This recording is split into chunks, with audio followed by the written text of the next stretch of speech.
ఎల్లి ఎల్లి పోడు తమ్మి నల్ల నల్ల మబ్బులు గమ్మి ఎల్లు వల్లే ఎలుగులు చిమ్మే సూర్యుడు మళ్ళీ మళ్ళీ కొత్తగా పొడుసుకు వస్తాడు. శిఖరమంతా ఎదిగిన వాడు నేల మీద కూసున్నాడు. జనము గుండె చప్పుడు తెలిసిన గొప్పోడు జాతి మేలు గోరి తప్పున పడ్డాడు.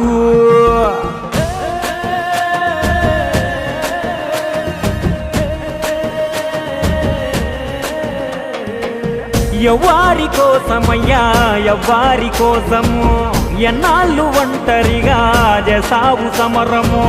నీకున్న ఇలువ ముందు సాలదంట గగనము, నీకున్న ఇలువ ముందు సాలదంట గగనము. అయినా నీకెందుకింత హంతులేని మౌనము. యాడ మొదలు పెట్టను సామి ఎక్కడుంది నీ జన్మభూమి. దేశమంతా నా సొంతమన్నా మేధావి కులము తలము ఒంటికి అంటని మన జీవి. అంజనమ్మ వెంకటరావు ఆఖరి పుత్రుడు తాను. తెలుగు నేల ప్రతి ఇంటి బిడ్డగా ఎదిగాడు. కథనమంతా కైగట్టి చెబుతాను ఈనాడు.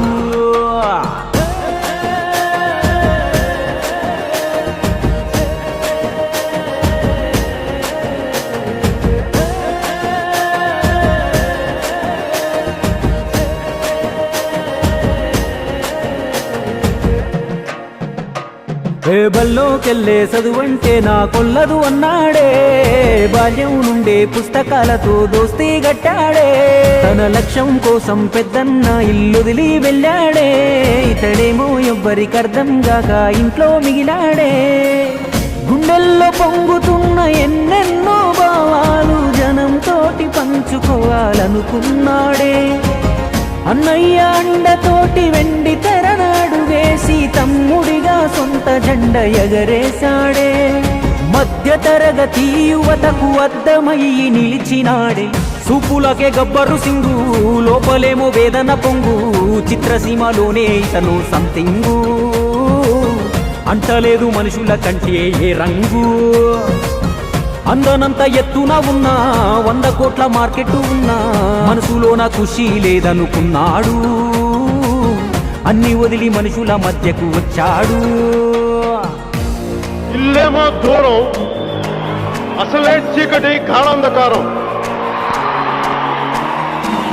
దారంతా గతుకులు, చేతిలో దీపం లేదు కానీ గుండెల నిండా ధైర్యం ఉంది.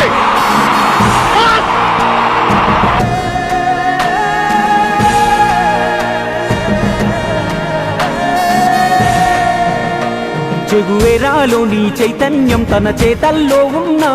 తెల్ల దుస్తుల్లో గాంధీజీలా ఎంత చల్లని నవ్వోడే. అడ్డదారులు తొక్కి అందల మెక్కే పద్ధతి వద్దంటూ 100 ఓటములైనా సిద్ధం అంటూ నీతికి నిలిచాడే. పేదోడి బలహీనతే ఆధారం చేసుకొని పాలించే రాజకీయం ఇంకెన్నాళ్ళు. ప్రశ్నించి బానిసత్వ సంకల్లను తెంచకుంటే మన కళ్ళను వదిలిపోవు ఈ కన్నీళ్ళు. అని జనం కొరకు తప్పించే ఆ గుండెకెన్ని అవమానాలు. ఎగురుతున్న జాతీయ జెండా వెనక ఉన్న పొగరుంది నిండా. కోట్ల మంది అభిమాన దళమే తన అండా. కొత్త రాజనీతిని నేర్పిన మార్తాండా. పేరులోనే పవరున్నోడు పవరు కొరకు పలుసనగాడు. ఎంత తొక్కితే ఎంత ఎత్తుకులేస్తాడు. ధరణి పైన సరికొత్త చరితను రాస్తాడు. భారత్ మాతా కీ జై. జై హింద్. ఓటమి అంటే ఆటకు ముగింపు కాదు, అదే ఆటకు కొనసాగింపు. అందుకే అనుకున్నది అయ్యేదాకా ఈ ప్రయాణం కొనసాగుతూనే ఉంటుంది.